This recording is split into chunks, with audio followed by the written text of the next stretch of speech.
In this screencast, I will show you how you can monitor any Windows performance counter with Event Sentry. Event Sentry can monitor any performance counter that's made available by Windows, which includes many operating system metrics as well as any metrics exposed by third-party applications such as SQL Server, Exchange Server, and so forth.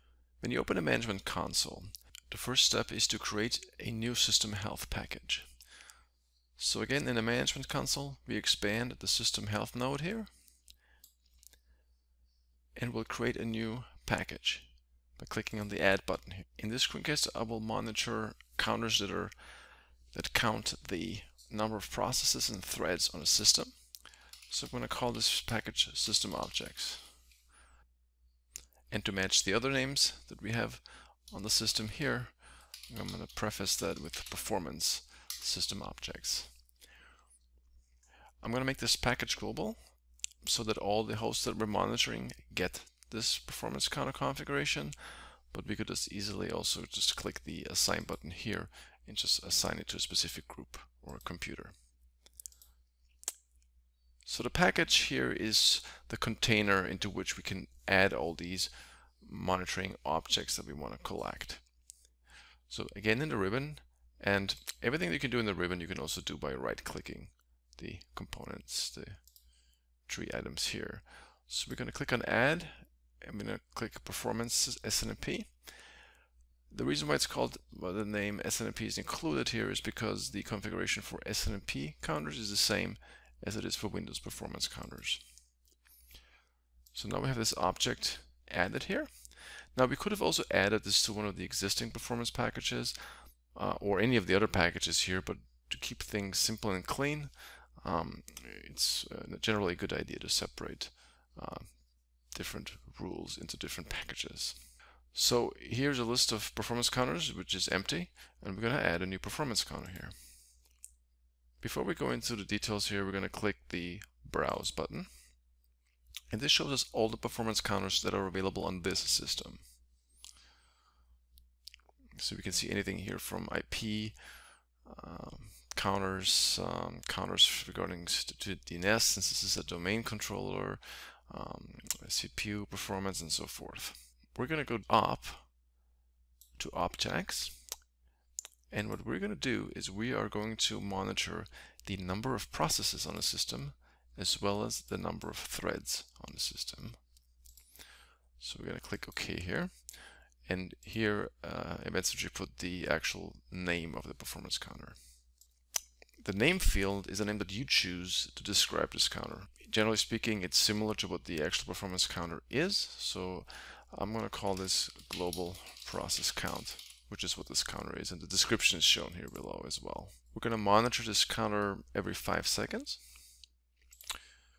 For this purpose here, we will not set up any alerts, but this is something that you can configure. You can say, okay, if there's more than 100 or 200 processes on a system, I want to get an alert.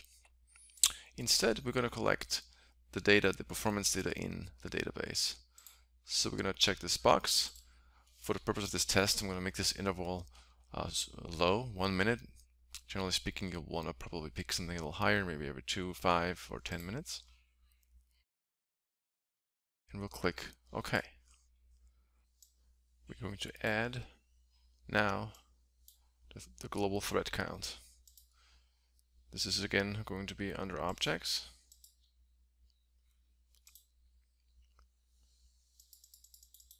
And this time we're going to pick threads. We're going to call this global thread count. We're going to also monitor this every 5 seconds and record it to the database every minute. So what Event Sentry actually does here is it collects a data point every 5 seconds, and then every 1 minute, so in this particular case every 12 values are going to be averaged, and the average is going to be written to the database. So at this point we've created those two performance counters, we've given them name, they're in a global package, so they're going to apply to all the monitored hosts, and as soon as we save and deploy or push the configuration, depending on how Event Sentry is configured, those performance counters are going to be monitored. Now I'm going to finish this screencast up with a little bit of an advanced configuration, And what I'm going to do is I'm going to have Events Entry calculate the average threads per process. So we're going to create a third counter here, and what we're going to do is we're going to create a virtual counter that doesn't actually exist in Windows, that's based on calculation of both of these counters, and we're going to divide the thread count by the process count. So the thread count was objects of threads. So I'm going to take this counter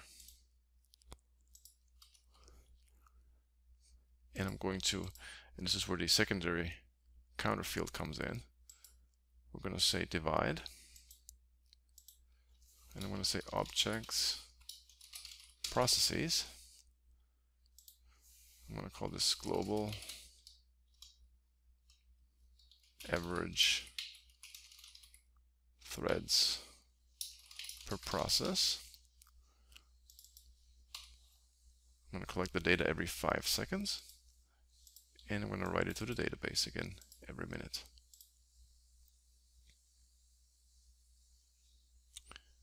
I'm going to click OK, and that's it. I'm going to verify. I'm going to take a look at our configuration here. We have a collector enabled here with automatic configuration deployment. So all I have to do is click on the Save button, and that will result in the collector pushing the configuration out to the remote hosts. So let's take a look at the data that Events Entry has been collecting.